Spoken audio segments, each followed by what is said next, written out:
The first thing I saw that morning was the pill bottle on my nightstand.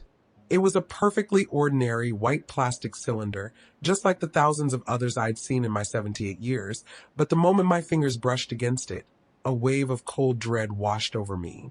My hands, usually steady, began to tremble. I, Evelyn Reed, was a woman whose life depended on a single golden pill, a carefully calibrated dose that kept the relentless progression of Lyssa syndrome at bay. It was an insidious autoimmune disease that was slowly, mercilessly turning my muscles into unresponsive stone, threatening to make me a living statue. My late husband, ever the engineer, had arranged a fail-safe with my doctor, a secret, almost imperceptible mark on the label of every Real bottle, a tiny crescent moon, that confirmed the authenticity of my medicine.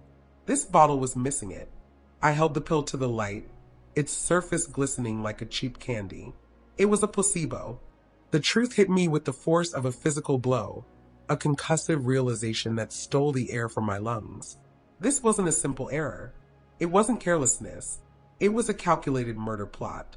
My daughter-in-law, Sienna, a real estate agent whose smile was a mask of professional calculation, had convinced my son Marcus to move me to their luxury condominium in Fort Lauderdale, under the guise of providing me with better care. Now, the sterile hum of the air conditioning felt like the sound of my own tomb. Her parting words from the night before echoed in the overwhelming silence. "Don't you worry about a thing, Mom. We'll take care of everything." Those words, once so reassuring, now felt like the sealing of my fate. I was a prisoner in a golden cage on Boca Raton Beach, and my body, my life, and my fortune had just become a battleground. The first tremor was just the beginning of a fight I never knew I was in. Before we continue, be sure to subscribe to the channel and press that bell icon so you don't miss our next true stories, and let us know where you're watching from in the comments. Your support helps us share these messages with more people who need hope. I had spent a lifetime building a legacy, not for myself, but for the future. My late husband, a visionary software engineer and a brilliant amateur legal scholar, had left me with a truly staggering fortune. It was held not in a simple savings account, but in an intricate, unassailable trust fund and a series of property deeds that were not just valuable, but were tied to a complex web of asset protection strategies. Arthur, a man who believed in preparing for every eventuality, had seen the way his own family's wealth had been torn apart by greed and infighting.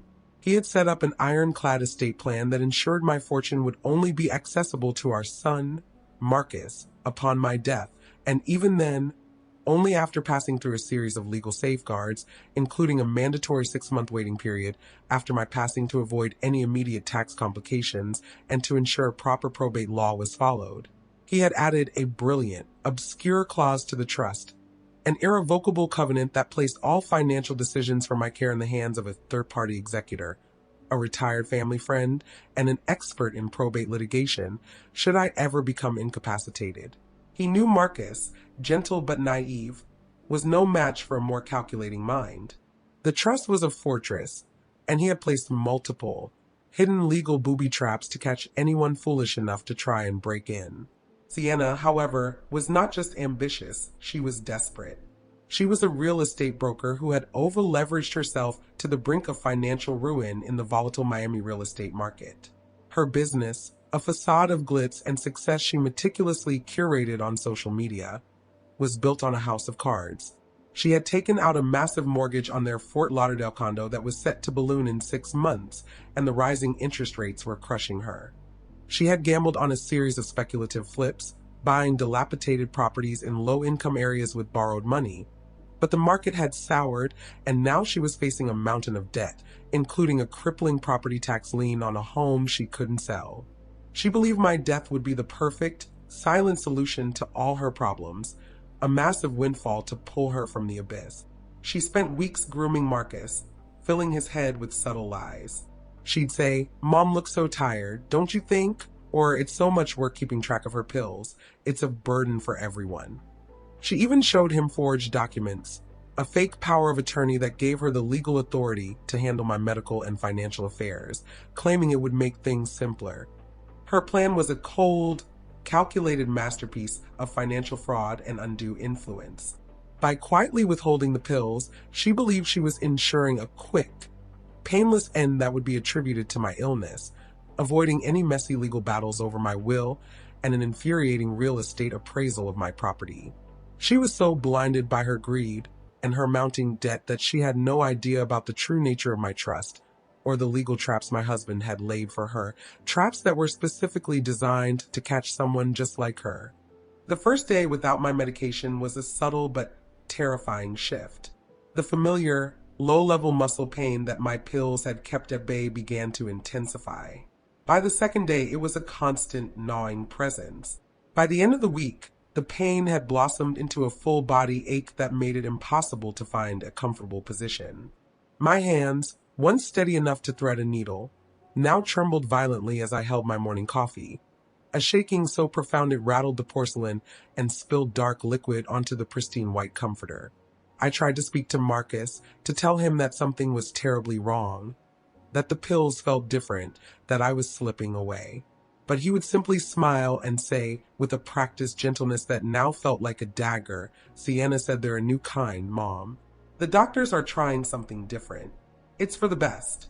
His gentle ignorance was as dangerous as his wife's malice.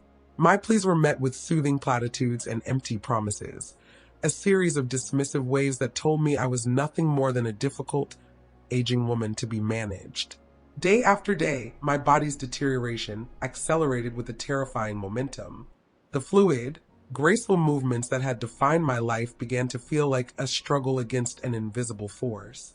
My muscles, once pliable and strong, began to feel like stretched rubber bands, then like unforgiving steel cables. My speech, once clear, became slurred, a garbled echo of my thoughts. I was becoming a silent, helpless witness to my own physical decay, trapped inside a body that was no longer mine. My heart raced, a frantic, panic drum in a failing body. I could no longer get out of bed on my own. Sienna, with a fake saccharine sweetness, would bring me a glass of water and the fake pills, watching me with a look of predatory satisfaction.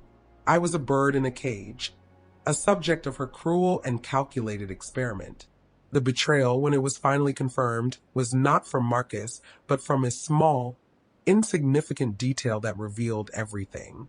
I had been praying for a sign, for a way out. One morning, as I struggled to sit up, my hand brushed against the gold-embossed Bible on my nightstand, a gift from my late husband. Tucked inside, in a compartment I hadn't noticed before, was a small, handwritten note from him. It was a letter, dated years before, detailing the secret behind my pill bottles, the specific, unique code he had arranged with my doctors for my medication, a safeguard against forgery. He had anticipated this. He had seen the way greed can corrupt even the most loving of families. His final words to me in the note were simple, yet they contained a message of profound love and foresight. "My dearest Evelyn, if you are reading this, something has gone wrong. Remember the Lord's word and trust no one but yourself and Him. My faith is in you and His will." As my blurred vision focused on the placebo bottle, I saw the label was a clumsy, cheap forgery, missing the telltale crescent moon that would have told me it was the real deal. In that moment, the final domino of my despair fell, and a fire of righteous fury ignited in my soul, burning away the fear and despair. I was a victim of a monstrous elder abuse scheme, a crime against my body and my very being. The man I had entrusted with my life, my own son, had blindly allowed his wife's greed to poison me. But they had miscalculated. They thought I was a fragile old woman. They had no idea I was a fighter, a warrior, and that my battle had just begun. I lay in bed, my body a prison of unresponsive muscles.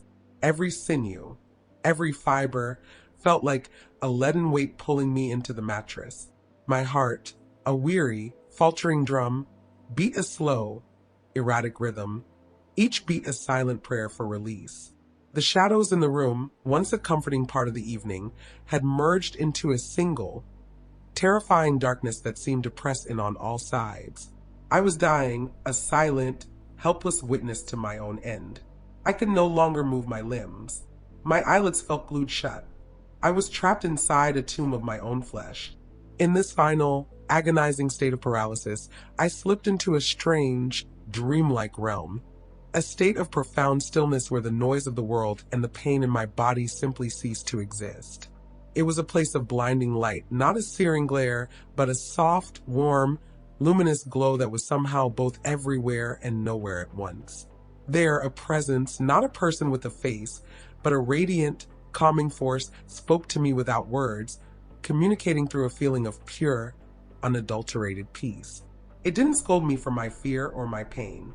It asked me not for repentance or faith, but for a simple choice, to let go and find the peace of oblivion, or to fight and accept the truth, no matter the cost. My mind, unburdened by my failing body, responded with a clarity that surprised even me. I chose the truth. I chose to fight. The presence responded with a single, clear, luminous command that resonated through my very soul. You are a healer. Your final act must be to heal yourself and expose the lie. And then, with a burst of pure, unadulterated energy, the light surged into my body. It wasn't a jolt of electricity or a flash of heat. It was the warmth of 1,000 suns, a force that flowed into my every muscle, every nerve, every cell. It was a divine current, a living, breathing miracle. The feeling was indescribable. It was as if a dormant river of pure life had suddenly been released into the parched and cracked desert of my body. My fingers, once curled and stiff, tingled with a glorious sensation, and then, with a will of their own, they flexed and stretched. A gasp, a sudden, miraculous intake of air, filled my lungs. I sat up, my limbs no longer heavy and unresponsive, but light, agile and vibrant with life. I felt an incredible surge of strength, not the temporary boost of a pill, but a permanent, profound restoration. My illness had not been cured. I could feel the underlying weakness was still there, a ghost of its former self, a permanent reminder of my ordeal. But the light had given me the strength to overcome it, to rise above it, to exist beyond its crippling grasp. I was a vessel of faith, a living testament to his promise, and a force for justice that my daughter-in-law could never have imagined. The next morning, I woke up with a clarity I hadn't felt in decades. My mind was sharp, and my muscles responded to every command. The feeling of life coursing through me was a miracle, a profound contrast to the slow death I had endured. I walked out of the bedroom, found my phone, and with a steady hand dialed my estate planning attorney, a good man named Mr. Finch. He answered, his voice thick with concern. "Eleanor, are you all right? We've been looking for you.